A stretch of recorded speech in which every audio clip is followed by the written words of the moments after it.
안녕하세요. 이제 30 중반의 여자입니다. 저는 대학교를 졸업하자마자 조금 일찍 결혼을 해서 10년을 넘게 결혼 생활을 했는데요. 지금 와서 보니 그렇게 꽃다운 나이에 결혼해서 아이들만 키우다가 아무것도 쌓아놓은 것 없이 나이만 먹은 제가 참 한심하네요. 음대를 다니다가 졸업은 가까워지고 남들은 이미 유학이며 유명한 오케스트라도 척척 들어갔지만 저는 아무것도 정해진 것도 없고 집이 그렇게 잘 사는 편도 아니어서 졸업하면 빨리 전공과 상관없는 곳이라도 취직을 했어야 했습니다. 그나마 다행인 것은 나름 유명하고 좋은 음대를 다녔어서 초등학생이나 중학생들 가정 방문으로 과외를 시켜주는 걸로 겨우 입에 풀칠하고 살 예정이었어요.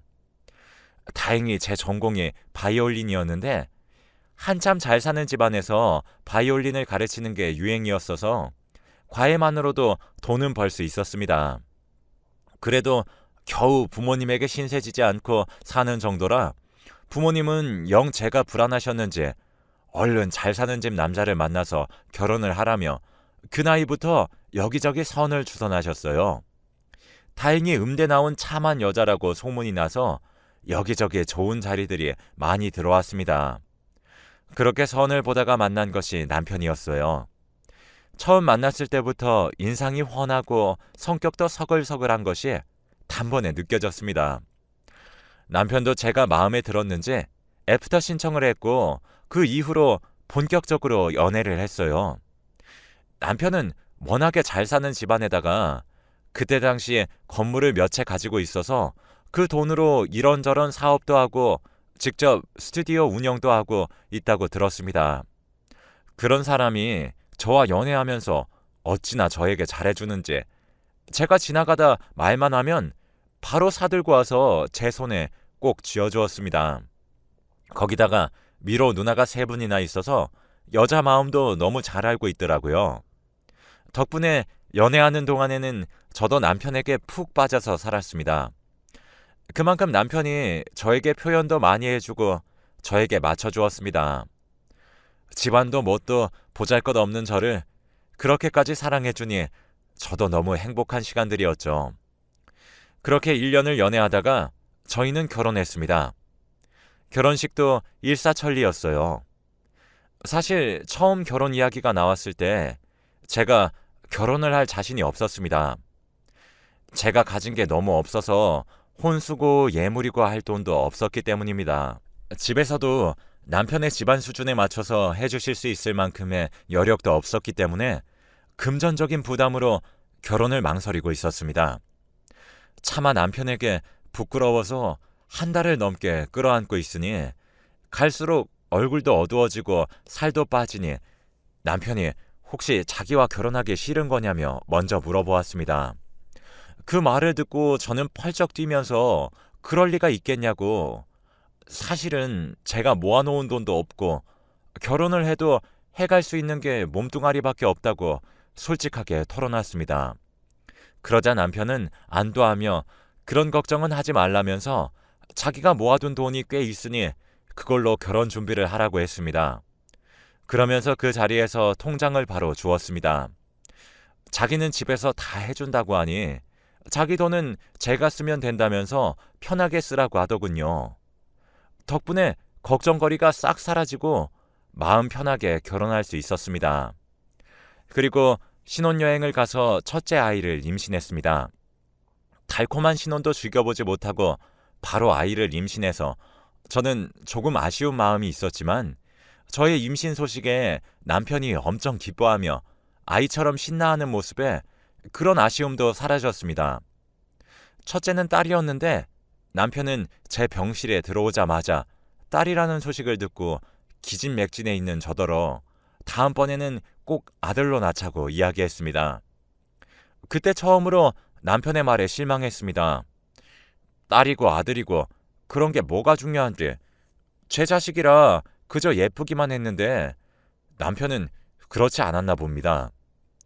퇴원을 하고 산후조리를 하면서도 제 산후조리는 단 하나도 돕지도 않고 그저 가끔씩 딸을 보고 예뻐해 주기만 하고 자기는 비위가 약하다면서 딸아이의 기저귀도 한번 갈아주지 않았습니다. 그런 모습들에 조금씩 신경질이 올라와 처음으로 남편과 육아 문제로 싸우기도 했습니다. 그런데 그 와중에도 남편은 둘째로 아들을 낳아주면 그때는 정말 잘 도와줄 수 있다며 아들을 꼭 가지자고 고집을 부렸습니다. 그런데 그게 마음대로 되나요? 둘째를 가졌고 남편은 이번에는 아들이지 않을까 하는 생각에 들떠 있는 것이 눈에 선명하게 보였습니다. 그런 남편을 보니 가슴이 답답하면서도 그렇게 아들을 가지고 싶을까 생각하면서 저도 아들을 바라게 되었습니다.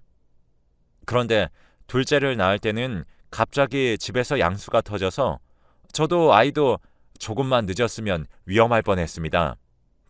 남편은 그런 저를 걱정하면서도 둘째도 딸인 것을 보더니 이렇게 딸을 낳을 거면서 뭐하러 그 고생을 한 거냐며 중얼거렸습니다. 그 말을 듣고 화가 치밀었지만 대답할 기운도 없었어요. 남편은 그런 제 곁으로 와서는 셋째는 꼭 아들로 낳아달라며 천진난만하게 이야기했어요. 그때 시아버님이 제 병실에 들어오셔서는 이번에도 딸이냐며 둘째는 쳐다보지도 않고 산후조리하라며 용돈을 저에게 던져두고 금세 집으로 돌아가셨습니다. 점점 아들을 낳는 기계 취급을 당하는 것 같아 아들이고 뭐고 셋째는 절대 낳지 않겠다 다짐했습니다. 그래서 남편 보고 수술을 하자고 했어요. 남편은 무슨 소리냐며 절대 안 된다며 반대했지만 저는 도저히 이제 아이는 못 낳겠다고 했습니다. 남편은 딱 셋째까지만 낳자고 했지만 저는 절대 안 된다고 못 받고 수술하자고 했습니다. 그러자 남편도 별 수 없다는 듯이 알겠다고 했고요. 저는 몸이 안 좋아서 병원까지 따라가지 못하고 남편 혼자서 수술을 받고 왔습니다. 그 이후로는 또 첫째와 둘째와의 육아 전쟁이었습니다.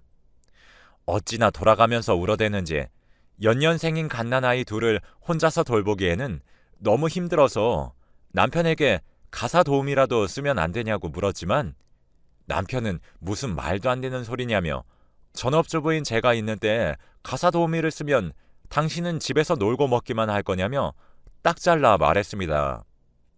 속에서 우라가 치밀었지만 제가 경제 주도권은 남편이 모두 가지고 있었기 때문에 꾸역꾸역 잠을 줄여가며 아이를 돌보고 집안일을 했습니다. 그렇게 3년이 지나니 그래도 아이들이 어린이집도 다녀오고 점점 일상에 익숙해졌어요. 그런데 이상하게 속이 계속 맥스껍고 울컥울컥 하길래 설마 하고 임신 테스트기를 해보니 2줄이 나왔습니다. 저는 화들짝 놀라서 남편에게 제가 임신을 했다고 말하자 남편은 슬며시 웃으면서 사실은 그때 수술 안 하고 왔었다고 그제서야 말했습니다. 당시에 몸이 안 좋아서 직접 따라가서 확인해보지 않은 제 잘못이었죠. 남편이 수술하고 온 척 어찌나 연기를 잘하던지 깜빡 속아 넘어간 것이었습니다. 저는 어떻게 그런 걸 속일 수 있냐면서 제가 죽을 뻔했는데도 그러고 싶냐고 화를 냈지만 남편은 이번에는 진짜 아들일 거라면서 셋째 육아는 다 자기가 하겠다고 했습니다. 이미 생겨버린 아이를 지워버릴 수도 없는 노릇이었기 때문에 저는 남편에게서 셋째가 태어나면 남편이 육아를 담당하겠다는 각서까지 받아냈습니다. 물론 법적 효력은 없었지만 그만큼 남편에게 단단히 일러두었어요. 그리고 태어난 셋째는 남편이 그렇게 바라던 아들이었습니다. 셋째가 아들이라는 소식에 시부모님도 손녀들에게는 한 번도 해주시지 않았던 아기 신발이며 옷가지들을 선물로 한가득 주셨습니다. 남편은 드디어 아들이라며 저에게 아이 낳느라 수고했다는 말을 처음으로 건넸습니다. 그래도 그때만큼은 모두가 기뻐하고 있으니 그걸로 이제 다 된 줄로만 알았죠. 그 이후로 남편은 비위가 약하다더니 셋째의 기저귀도 갈고 분유도 알아서 척척 먹이고 이유식을 먹을 때까지 정말 열심히 아이를 돌봐주었습니다. 그러면서도 딸들은 예뻐해 주지도 않았습니다. 딸들은 그래도 나이가 3살, 4살이었으니 마냥 눈치가 없을 나이도 아니었으니 아빠가 셋째만 예뻐해 준다며 꿍에 있기도 하고 셋째에게 심술을 부리기도 했어요. 물론 그럴 때마다 남편은 두 딸을 어마무시하게 혼내서 결국에 울음을 터뜨리는 건 첫째와 둘째였습니다. 늘 가운데서 두 딸들을 달래고 남편에게 딸에게도 잘하라고 했지만 남편은 그저 아들만 예뻐라 하면서 3년을 넘게 아들만 싸고 돌았습니다. 심지어는 딸들이 이제 유치원을 다니면서 같은 반 친구들에게 아빠랑 다 같이 여행을 다녀왔다는 이야기를 들었는지 한 번은 남편에게 여행을 가자고 떼를 쓰는 겁니다. 그런데도 남편은 대충 알겠다며 그럼 가자고 하더니 장소를 정하는데 그것마저도 모두 셋째 위주로 돌아갔습니다. 두 딸은 워터파크에 가서 물놀이를 하고 싶어 했는데 남편은 금이야 오기야 셋째에게 그런 더러운 물에서 어떻게 놀게 하냐며 이렇게 어린 아기가 벌써부터 그런 곳에 가면 면역력이 떨어진다며 모두 안 된다고만 했습니다. 그래서 겨우겨우 공기 좋고 물도 깨끗한 계곡으로 큰 펜션을 잡아서 겨우 갔더니 거기서도 셋째를 안고 있다가 셋째가 모기에 물리자 아들이 간지러워한다면서 둘이서만 쏙 숙소로 들어가 버렸어요. 두 딸은 내심 아빠와 같이 놀기를 기대했었지만 그렇게 홀랑 들어가 버리니 서운해하는 기색이 역력했습니다.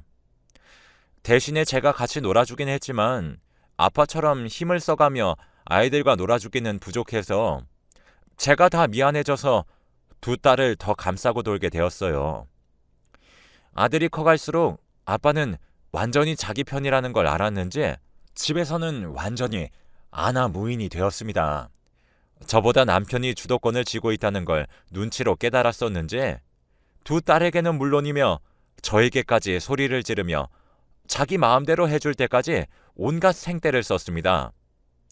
그런데 어린이집을 가서도 그런 버릇이 그대로인지 일주일에 2-3번씩은 담임 선생님에게 전화가 오고 사과하는 일이 일상이 되었습니다.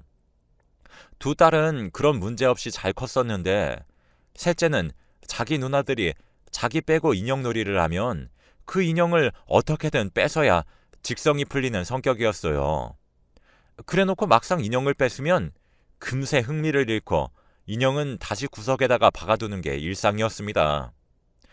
남편은 그런 아들의 말이라면 누나들에게서 인형을 뺏어다 주니 누나들에게 자기가 더 힘이 있다는 걸 보여주려고 그랬던 것 같네요. 그런데 딸들이 초등학교에 들어가고 나서부터 남편은 밖으로 나돌기 시작했습니다. 든든한 자기 편이었던 아빠가 집에 있지를 않으니 아들은 때를 써도 아무도 들어주지 않고 오히려 야단을 맞으니 금세 기가 죽어 툭하면 아빠는 어디 갔냐며 보채면서 울다가 결국에는 그나마 자기를 예뻐해주던 시아버님께 데려다 달라고 울고불고 때를 썼습니다. 결국엔 아들의 고집에 못 이겨 일주일에 2번씩 시댁에 아이들을 데려갔고 아들은 그곳에서는 아주 왕처럼 이거 해달라 저거 해달라 사람을 아주 부려먹었습니다.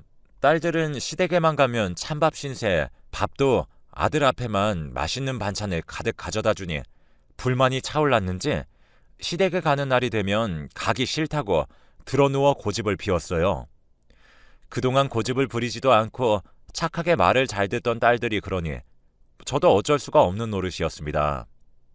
결국에 매번 아들만 시댁에 데려다 놓고 저는 두 딸을 데리고 다시 집으로 돌아와 시간을 보냈습니다. 그런데 어느 날 딸과 집에서 숨바꼭질을 하고 함께 놀아주려 침대 옆 구석에 몸을 웅크리고 숨겼는데 침대 사이에 저는 쓰지도 않는 립스틱과 사진이 있었습니다. 뭔가 싶어서 겨우 손을 넣어서 빼내니 남편과 처음 보는 여자가 다정하게 찍은 사진이었어요. 최근에 남편이 밖으로만 도는 걸 보면서 설마 바람을 피우는 걸까 생각도 했지만 정말 그럴 리는 없을 거라고 스스로를 달랬어요. 그런데 이렇게 떡하니 찍은 사진이 다른 곳도 아니고 집안에서 굴러다니는 꼴이라니 어이가 없었습니다. 화가 나서 자리에서 벌떡 일어나니 술래 역할이었던 딸이 저를 찾아내고서 저를 술래로 지목했습니다. 그런데도 제가 별 반응이 없자 딸은 금세 무슨 일이 있다는 것을 눈치채고 저에게 다가왔습니다.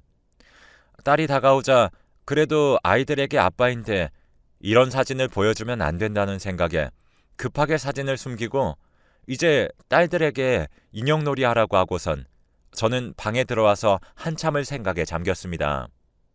누가 봐도 찍은 지 얼마 안 된 사진이었지만 정확히 언제 찍었는지 알 수가 없으니 발뺌하면 그만이고 립스틱도 마찬가지였습니다. 사람을 붙여서 바람을 핀 증거를 잡아내고 싶었지만 집에 있는 돈이 어디 제 돈인가요? 경제권은 남편이 쥐고 있으니 어디 돈을 빼다 쓸 수도 없었습니다. 그래서 한참을 고민하다 제가 직접 증거를 모으기로 결심했어요. 그날 밤 남편이 집에 들어와 씻는 사이에 휴대폰을 뒤져보려고 했지만 언제 바꾼 건지 비밀번호며 패턴이며 제가 알던 대로 입력하니 다 틀렸다고 나와서 결국에 찾아내지 못했습니다. 다음 날에는 무슨 일인지 하루 종일 집에 있으면서 오랜만에 아들과 놀아주더군요. 그런데 오랜만에 아들과 놀아주려니 많이 피곤했는지 아들에게 자기 휴대폰을 쥐어주고 보고 싶은 것을 마음대로 보라고 하고선 자기는 방에 들어가서 잠을 잤습니다. 저는 그때가 기회다 싶어서 아들에게 뭐 볼지 제가 찾아주겠다고 하며 아들에게 휴대폰을 넘겨받았습니다. 덕분에 카톡 내용이나 메시지 내용부터 해서 둘이서 어찌나 다정하게 사진을 찍어댔는지 두 사람의 사진만 해도 한가득이었습니다. 아들이 얼른 휴대폰을 달라고 해서 다급하게 두 사람의 카톡을 캡처해서 저에게 보냈습니다. 그리고 나중에 제 휴대폰으로 다시 그 내용을 읽어보는데 아주 가관이었어요. 상간녀는 남편과 옛날부터 알던 동창이었는데 몇 달 전 동창회에 나간다고 했었는데 그날부터 둘이서 불륜을 저지른 것 같았습니다. 둘이서 나눈 내용에서는 저를 조롱하며 집에서 남편이 벌어다 주는 돈을 먹고 사는데 남편이 바람 피워도 무슨 말을 하겠냐며 아무 능력도 없는 사람이라 자기 없으면 굶어 죽어야 하니 입 꾹 닫고 사는 수밖에 없다며 아주 당당하게 바람인 걸 인정하는 내용들이 한가득이었습니다. 그 내용들을 가지고 바로 자고 있는 남편의 멱살을 잡고 어떻게 그럴 수 있냐며 흔들어 깨웠습니다. 남편은 자다가 깜짝 놀라서 무슨 일이냐고 물었어요.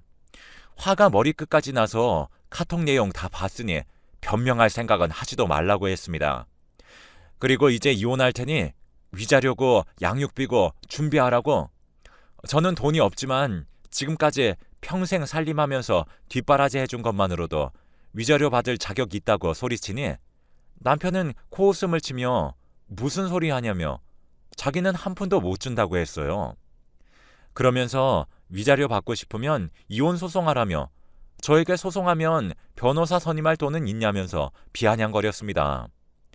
그 말을 듣고 너무 화가 나서 변호사도 필요 없다며 이미 여기 증거가 다 있으니 당장 소송하겠다고 하고서 다음날 소송을 접수했습니다. 처음에는 남편도 저를 비웃으면서 어디 한번 잘해보라고 했어요. 제가 꼴도 보기 싫다고 집에서 나가라고 하니 여기는 자기 집인데 왜 자기가 나가야 하냐며 나갈 거면 저더러 나가라고 하더라고요. 너무 분통했지만 갈 곳이 없었기 때문에 집에서 그 얼굴을 계속 마주쳐야 했습니다.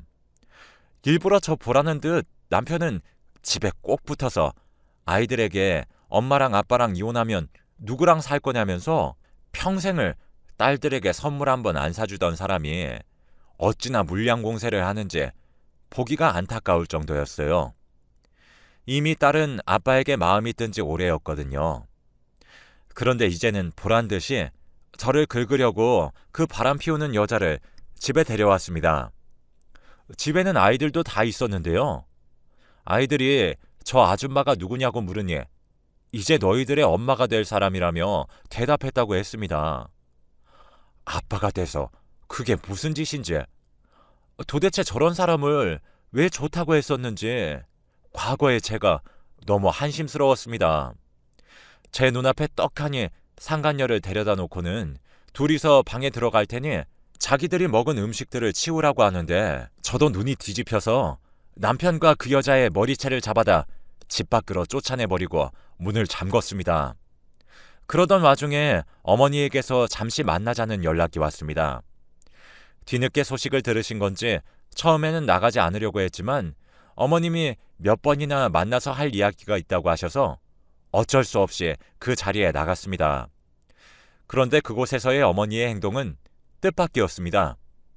오히려 저에게 미안하다고 사과하시면서 그동안 도와주지 못해서 자기도 마음이 안 좋았다고 말씀해 주셨습니다. 어머님 본인도 시집와서 아들 하나 낳기 위해 위로 딸을 셋이나 낳았는데 아들까지 낳고 나서 몸이 너무 상해버렸다면서요. 그런데 제가 그 길을 똑같이 걷고 있으니 영 마음이 좋지 않았다고 하셨어요.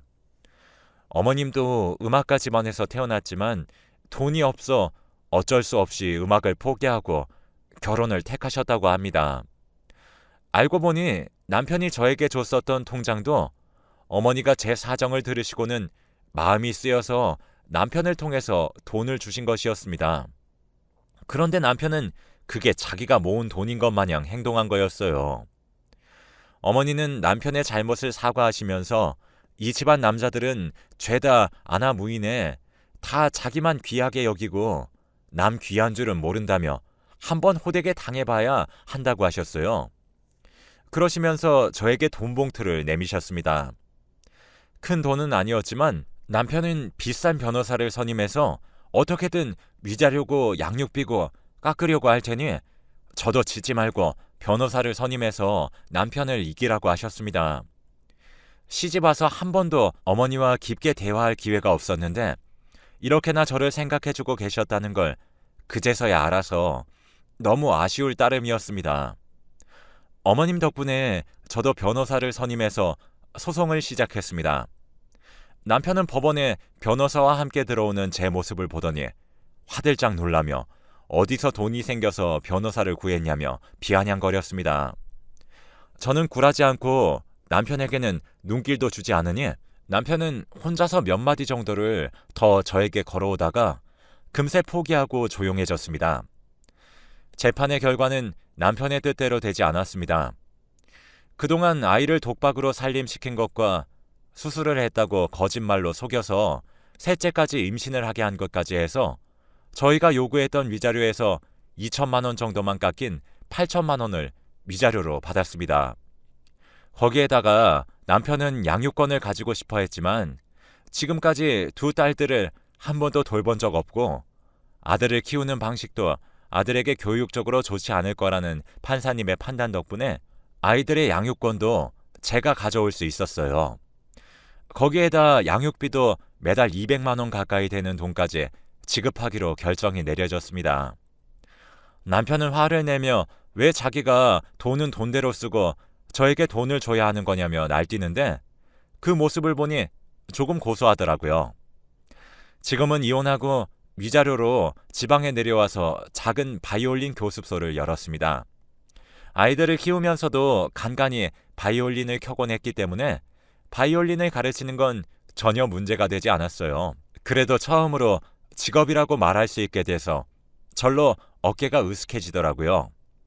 아이들도 그런 엄마의 모습을 자랑스러워하고요. 요즘에는 저희 두 딸들에게도 바이올린도 가르쳐주면서 잘 살고 있습니다. 아들은 아직 고집을 못 부려서 툭하면 이럴 거면 아빠에게 데려다 놓으라고 하는데 그래도 예전보다는 말도 잘 듣고 누나들을 괴롭히지도 않습니다.